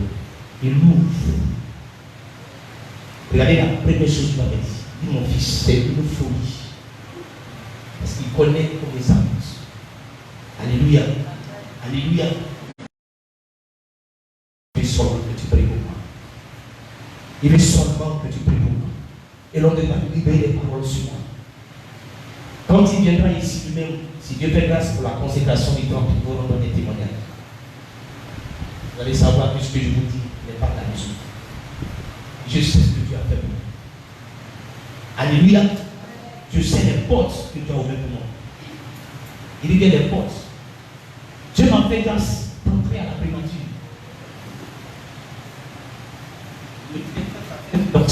Le directeur de la paix financière de la primature, sous le premier ministre Jean-Paul Barry, s'appelle M. Kofi Michel. C'était là.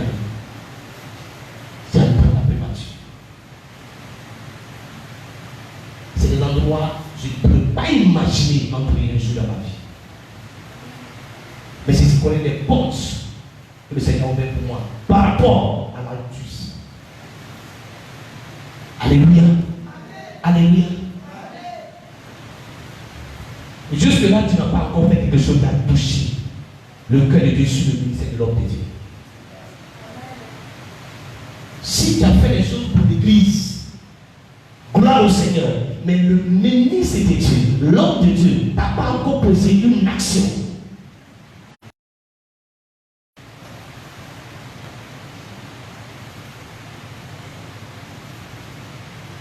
Est-ce que quelqu'un me comprend ce matin? On a touché la grâce de Dieu. Voilà ce que cette femme a fait. Et la Bible déclare qu'elle est rentrée dans la vie d'explosion et d'expansion.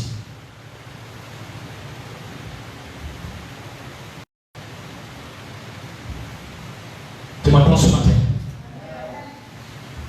Osez m'attitude. On a fini. Genèse 18, verset 2 au verset 5. Il leva les yeux et regarda. Et voici toi. Il les vit, il courut au devant d'eux. Depuis l'entrée de sa tente, il se prosterna en terre. Et il dit, Seigneur, si j'ai trouvé grâce à tes yeux, ne passe point. Je te prie, loin de ton serviteur. Permettez qu'on apporte un peu d'eau pour vous. Lavez les pieds. Reposez-vous sous ce table. J'irai prendre un morceau de pain pour fortifier votre cœur. Après quoi, vous continuerez votre route, car c'est pour cela que vous passez près de vos serviteurs. Il lui répondit, fais comme tu l'as dit.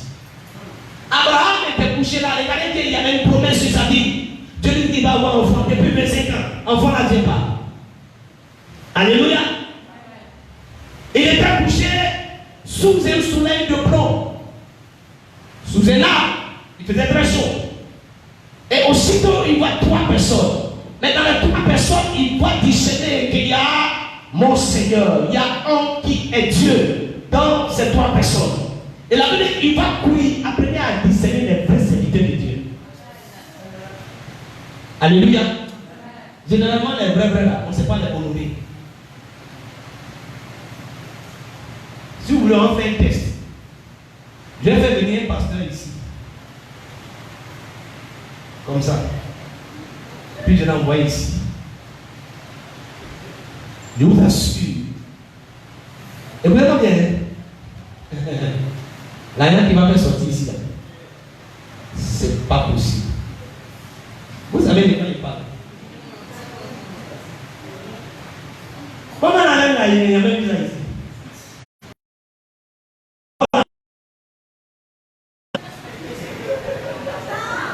Ouais.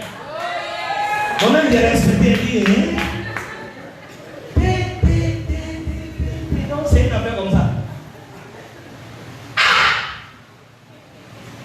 Je le fais venir encore. On dirait lui, il vaut moins. Puis seulement s'il vient là. Tu as allé chez toi. Tout ce que tu as dans ta propre pays. Et quand c'est un homme de Dieu qui est bon, c'est compliqué, hein? Ou bien vous voulez qu'on devienne comme eux? Non, non. Mais changez d'attitude, s'il vous plaît. Alléluia. Mais soyez-en sûrs, on reste toujours dans la vision du Seigneur. Aucune situation peut changer ce que Dieu nous a demandé de le faire. Amen. Et la Bible dit qu'il a fait, il court, il s'en va les supplier. Et il s'en va quoi, les supplier, venez chez moi. Il supplie même. Cet homme disait ce qu'on a supplié. On vous venez chez moi. Viens chez moi. Il me s'est à comprendre les conditions, comment l'homme de Dieu il vit dans quel peuple. Non, viens. Oh. Jesus. Il part. Et puis la Bible il les supplie. Et puis il vient chez lui. Quand ils sont arrivés, il a dit quoi? Oh, regardez ce qu'il dit. Permettez qu'on apporte un peu d'eau. Regardez quand il parle. Pour vous laver les pieds. Hey! Les gars, ils sont marchés dans le désert. Regardez un peu les pieds. Poussière qui a rempli les pieds là. Il dit, venez, je vais laver vos pieds.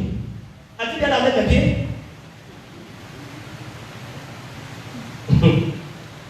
Moi, je vais déjà laver vos pieds. Il y en a plusieurs. Selon poussé par le Saint-Esprit, j'ai lavé vos pieds. Vrai ou faux? Qui a déjà lavé mes pieds?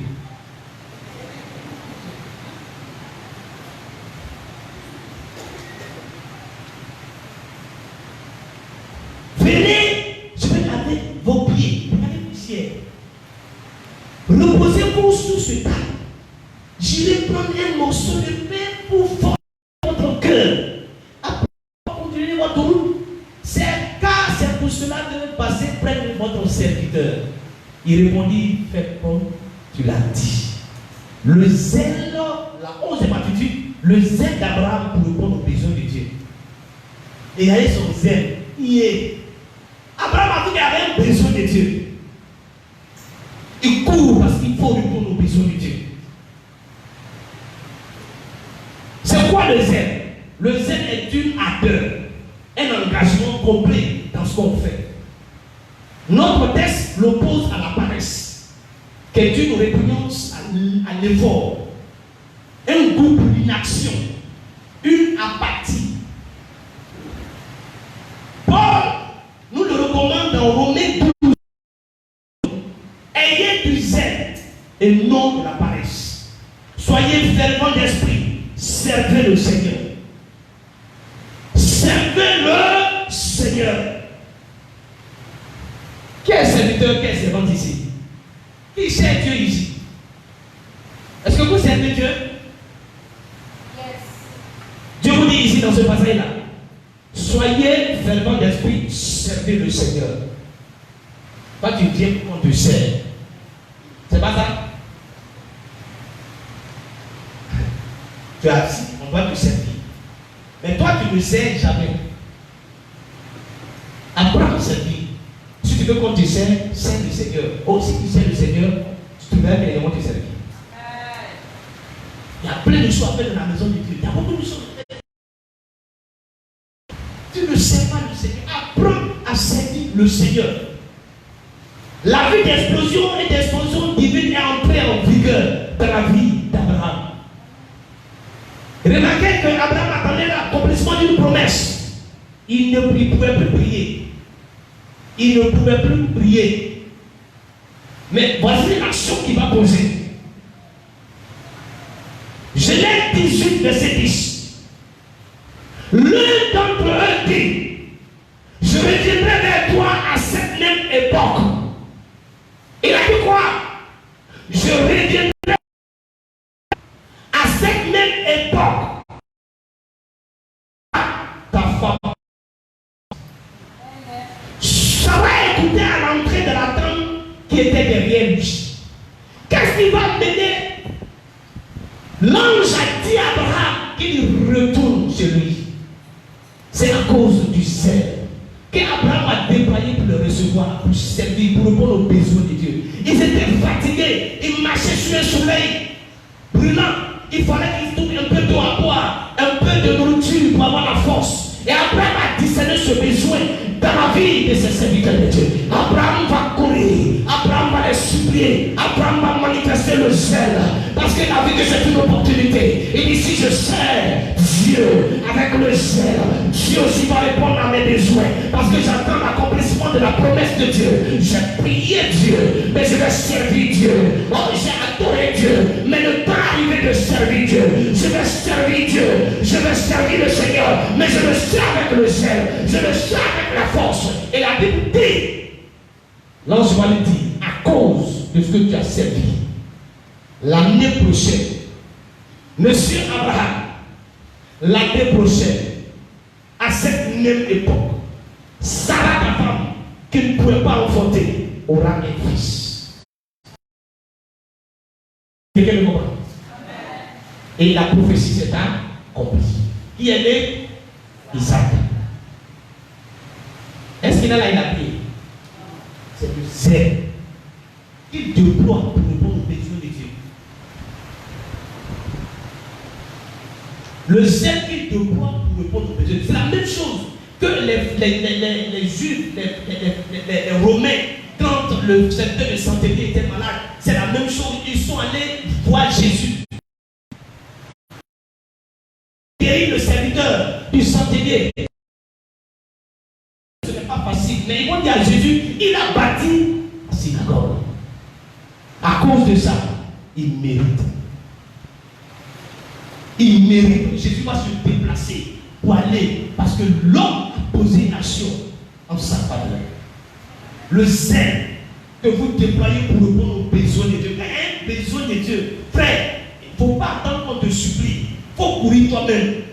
Il faut courir même pour dire tu m'en fais faire. Il ne faut pas attendre qu'on va te supplier. C'est un supplie. Quand tu pries Dieu, tu veux que Dieu te vienne à l'aide. Tu attends que Dieu fasse non. C'est pas ça.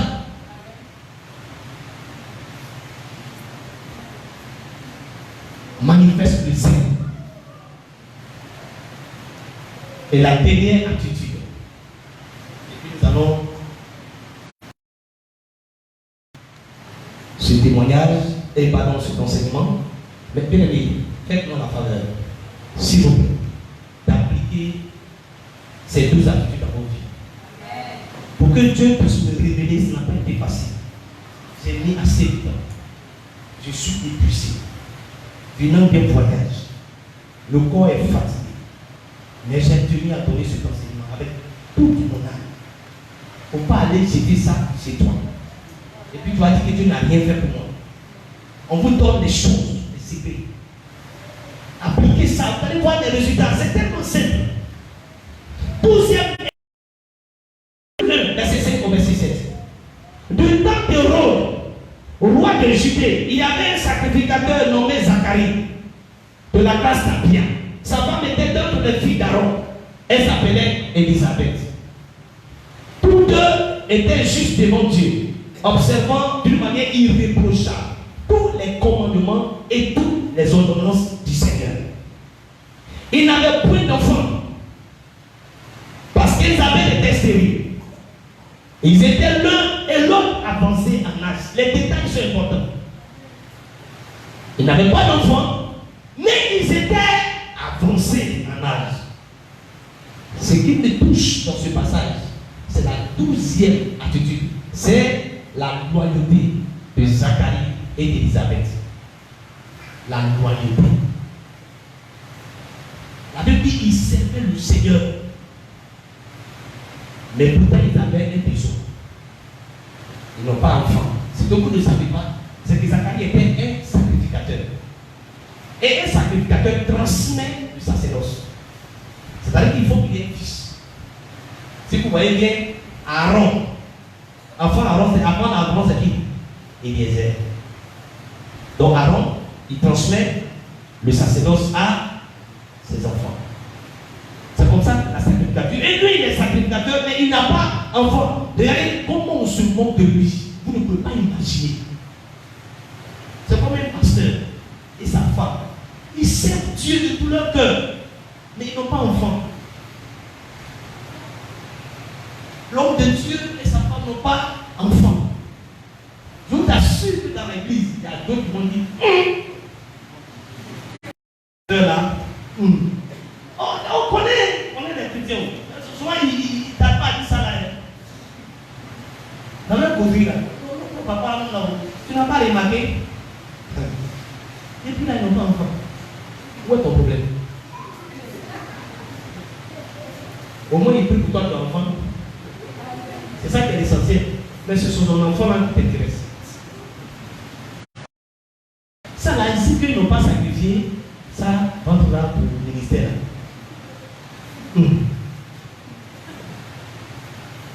La voiture, tout ça, mais il n'a pas encore. Elle et ça là, ils n'ont pas fait rituel. On se connaît. Zacharie là, c'est la même chose, il n'a pas enfant. Mais il servait le Seigneur. Et la Bible déclare qu'il était irréprochable. Et ce jour-là, c'était son choix, son tour, selon l'ordre, le tirage au sort. Et la Bible dit qu'il est parti. Malgré qu'ils n'ont pas d'enfant, et la Bible dit qu'ils étaient âgés, avancés en âge. Oh Seigneur, merci. Alléluia. Plusieurs auraient pu se révéler en disant, pourquoi cela, Seigneur? J'étais servi, et voilà que mon nom, mon ministère, mes espérances vont mourir avec moi. J'ai tout donné, mais il n'y a rien, Seigneur. Zacharie et Élisabeth ne se sont pas révélés. Ils ont continué à servir Dieu avec loyauté et intégrité. La loyauté et la fidélité, la loyauté est la fidélité et le dévouement envers une cause ou une personne. La mise en pratique des lois de l'honneur et de la probité. Le désir de suivre de manière vraie et pure et sincère et honnête et non. C'est ça la loyauté. On décide de le suivre. Pas parce qu'il n'a pas de défaut. Il a un défaut, c'est énorme. Mais on décide d'être avec lui. Parce qu'on a vu en lui quelque chose que Dieu a déposé. Il est un être humain, écoutez-moi bien, il peut se tromper. Il n'est pas Dieu, il a aussi des émotions. Mais on ne regarde pas cet aspect, mais beaucoup regardent l'aspect. Voici. Non. On est avec lui. Nous sommes loyaux. Nous sommes fidèles, attachés à son ministère. Je rends grâce à Dieu parce que dans cette église, je sais quelle que soit la situation, ils seront toujours avec moi. Parce qu'ils croient en ce que Dieu fait. Parce qu'ils croient en ce que Dieu m'a appelé à le faire. Je bénis Dieu pour vos vies. On a expérimenté depuis longtemps. Ils sont toujours restés. Soyez bénis. Que Dieu bénisse. La déloyauté est une malédiction. Ne soyez jamais des personnes déloyales. Et même si vous arrivez de quitter un jour un homme de Dieu, gardez, je dis bien, gardez les qualités de cet homme. Gardez surtout ses qualités. Et oubliez ses défauts. Mais généralement, on oublie les qualités. Pasteur là, mais tu as oublié bien qu'il a été une source de bénédiction pour toi à un moment donné. Alléluia. La loyauté. Ce qui fait que Dieu va chasser Satan dans le ciel. C'était la déloyauté. Il était déloyal. Quand à un moment donné tu penses que tu peux faire, quand tu penses que tu es arrivé, quand tu penses que tu connais, quand tu commences à avoir ces pensées, l'esprit de déloyauté commence à s'installer. Même si tu connais, même si tu as, attends que Dieu te dise, c'est le moment. Mais pour le travail sur l'autorité, celui que Dieu a établi sur toi, sois loyal, sois fidèle. Alléluia. Et c'est Dieu-là, dans la loyauté, répondre l'homme de Dieu. Alléluia. Mais ne soyez pas celui qui le livre en spectacle dehors. Notre pasteur là-haut. Non, notre pasteur il est bon. Non, notre pasteur il est fidèle. Notre pasteur il est sincère. Vous êtes en train d'élever Dieu. Et comme si lui-même il fait du faux, il entrera dans la honte lui-même. Parce que Dieu va le démasquer. Dieu va le révéler s'il est dans le faux. Mais ne l'exposez pas. C'est un travail difficile. Un travail compliqué. Il a besoin d'un peuple soudé autour de lui. Des gens qui l'aiment. Des gens qui l'aiment sincèrement. Que Dieu nous bénisse. Que Dieu nous bénisse. Et quand ils ont manifesté la loyauté, la Bible va nous dire, laissez-moi vous dire rapidement, la loyauté implique la sincérité, la droiture, la fiabilité, l'honnêteté, la vérité, la franchise, la régularité, la constance, le sérieux, la responsabilité, la confiance, le dévouement. Voici les qualités de la vie de fidélité, de la vie de loyauté. Et dans Luc 13, la Bible dit, l'ange lui dit, ne crains point Zacharie, car ta prière a été exaucée. Ta femme Élisabeth t'enfantera un fils. Et tu lui donneras le nom de Jean. Regardez là où on voit la loyauté. Il a été loyal. Il n'a pas changé. Et Dieu le fait entrer dans la vie d'explosion et d'expansion. On dit qu'ils étaient. Mais qu'est-ce qui va se passer? Il a donné un enfant. Acclamez le Seigneur. Voici les 12 attitudes à appliquer dans vos vies de tous les jours. Et l'expansion divine.